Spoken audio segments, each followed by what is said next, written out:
T8 طبیعتاً وقتی شما این ویدیو رو می‌بینید دیگه تولیدش متوقف شده و T9 جایگزینش شده. لاستیک قطعی باید عوض کنین، اصلا لاستیک کویر به درد اون هیچ کاری نمیخوره، نه افتاد نه چسبندگی نه هیچ. در مجموع من هایلوکس هم روندم، نسبت به هایلوکس رانندگی کردن باشه یه ذره راحت‌تر، مثلا ترمز 4 شخصی است که به نظر ترمزای بهتری میاد.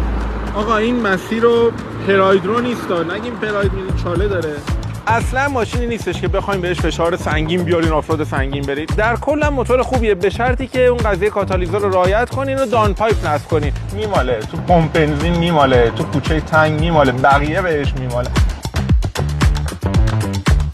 یکی دیگه از مشکلاتش اینه که کاتالیزورش قرمز میشه، گداخته میشه. مشکل رد کردن روغن از منیفولد اگزوز که میتونه باعث آتش سوزی بشه. تو این ویدیو حتما همراه ما باشین به چشم خریدار یه ماشین دسته دوم.